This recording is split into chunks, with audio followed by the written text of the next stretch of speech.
Now we'll draw a different view of the brain so that you can recognize the parts a little bit better.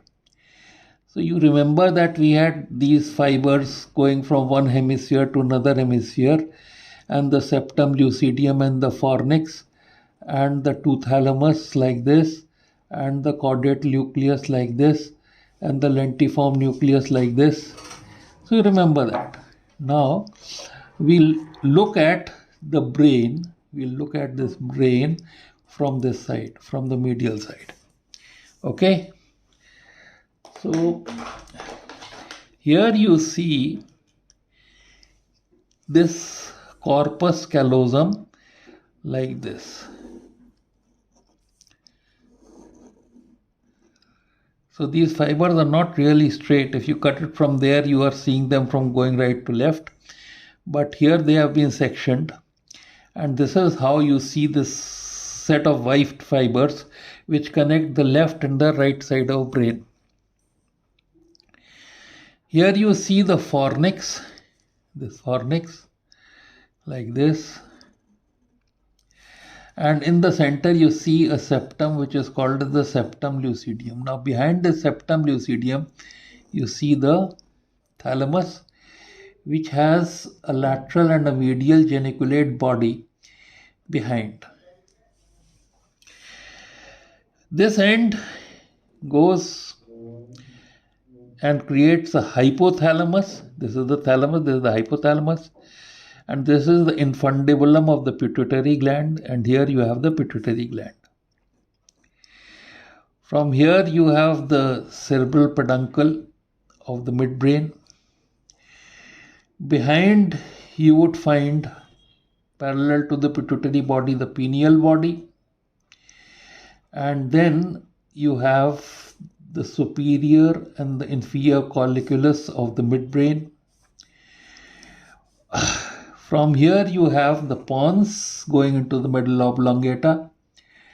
From here you have the superior cerebellar peduncle going from the midbrain, and the inferior cerebellar peduncle coming from the hindbrain, and both of them meeting the cerebellum. And here you will have the aqueduct of Sylvius,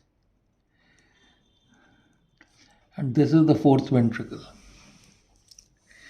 This is the pons, this is the midbrain, this is the pons, and this is the medulla oblongata, and here it continues into the spinal cord. Now if above this we can make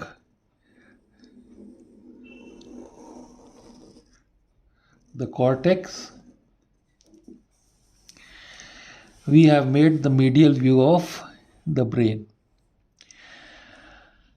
So this corpus callosum, septum lucidium, fornix, thalamus, hypothalamus, pituitary gland, which lies in the pituitary fossa of the skull. Then the midbrain, the cerebral peduncles, the corpora quadrigemina, the superior and the inferior colliculus.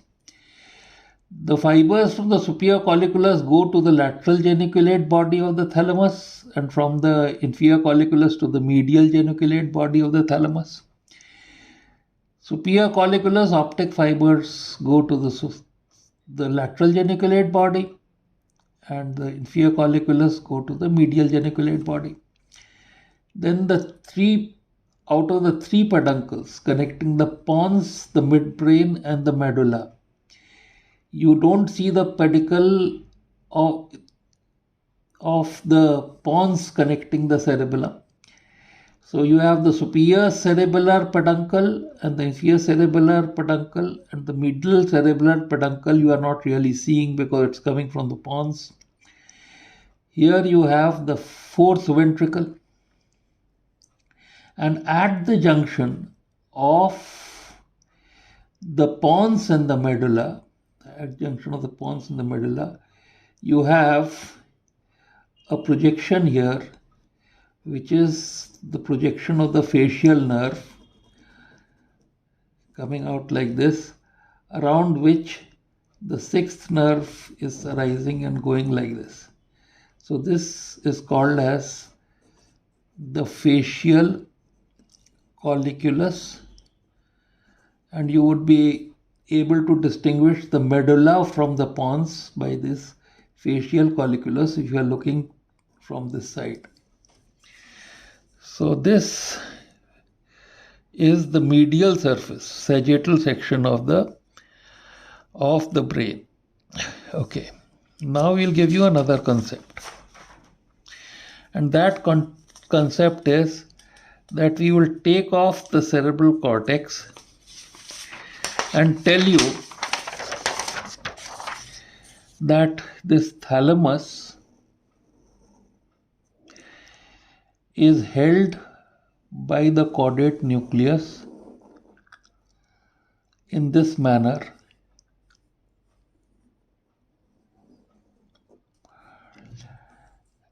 and this part of the caudate nucleus gives a lentiform nucleus. So the fibers of the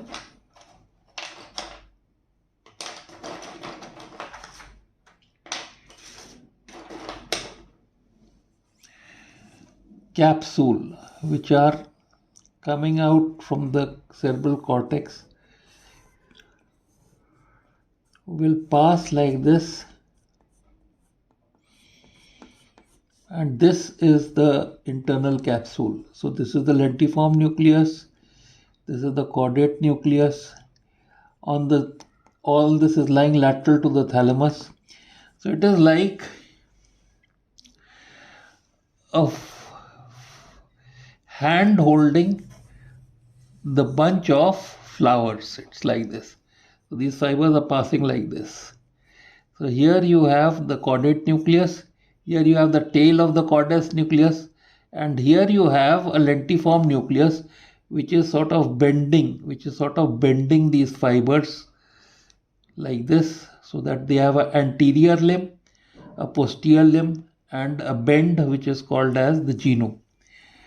So these fibers, if you look at them, they are like this. This is the genu, this is the anterior limb, this is the posterior limb. Outside the lentiform nucleus, you will have the external capsule, and then you will have the claustrum, and then you will have the insula. You will remember this diagram because we told you corpus callosum, septum lucidium, fornix, thalamus, caudate nucleus, lentiform nucleus. Here also the superior, the inferior, and the genu, the internal capsule. Outside this lentiform nucleus, you have the external capsule, the grey matter part, claustrum, and you have the lateral fissure here, which has again a grey matter part, which is called as the insula.